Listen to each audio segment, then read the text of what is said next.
जसे आपल्या सर्वांनाच माहिती आहे, मनुष्य जन्म घेण्यापूर्वी 9 महिने त्याच्या आईच्या पोटात राहतो।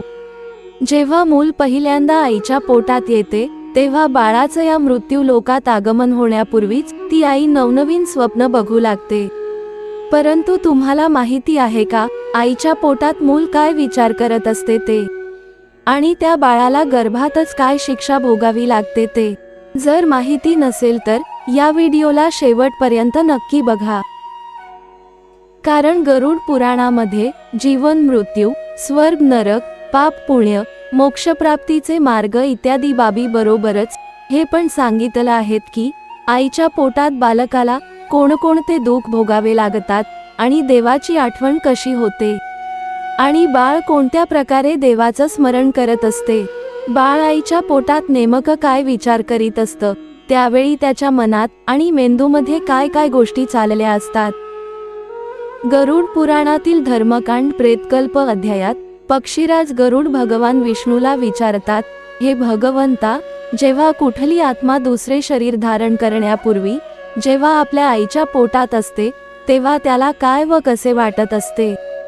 कृपया करून मला सविस्तर सांगा।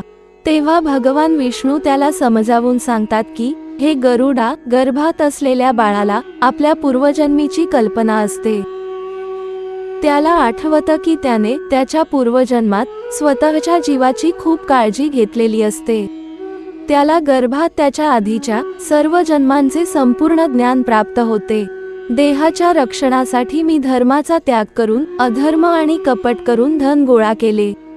त्याला आठवतं की मागच्या जन्मात खूप कष्ट भोगून स्वतःच्या हाताने पैसा कमावला होता, पण त्याला त्याच्या पैशाचा योग्य वापर करता आला नाही।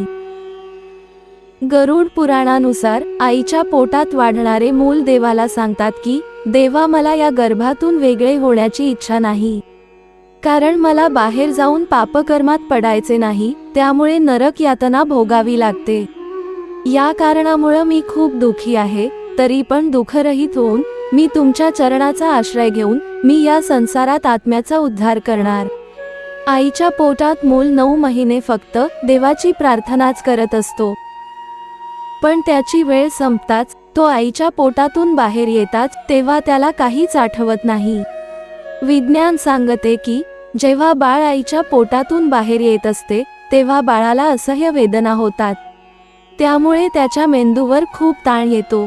कदाचित याच कारणामुळे त्याला काही आठवत नसावं। गरुड पुराणानुसार जेव्हा मूल आईच्या पोटातून श्वास घेत बाहेर येते, तेव्हा त्याला कशाचंही ज्ञान राहत नाही। गर्भातून वेगळा झाल्यामुळे तो ज्ञानहीन होतो, म्हणूनच तो जन्म झाल्यावर रडतो। या सर्वांशिवाय गरुड पुराणानुसार भगवान विष्णू सांगतात, जेव्हा मूल 6 महिन्यांचे होते, तेव्हा बाळाला भूक आणि तहान याचा अनुभव होतो, आणि आईच्या पोटात बाळ आपली जागा बदलायला सक्षम होतो। गरुड पुराणानुसार बाळ गर्भात येताच तो जसा विचार करत असतो, तसाच शरीरधारी जन्माला येतो। जर गर्भात विचार केलेली गोष्ट सांसारिक मोहामुळे विस्मृत झाली असेल तर पुन्हा मृत्यूकाळी त्याला ते आठवते। जर शरीर नष्ट होताना ती गोष्ट जर त्याच्या मनातच राहिली असेल तर परत गर्भात गेल्यावर त्याला स्मरण राहणं हे निश्चित आहे। जय श्री स्वामी समर्थ। मित्र हो, ही माहिती आवडल्यास आपल्या प्रियजनांना शेअर करायला विसरू नका। धन्यवाद।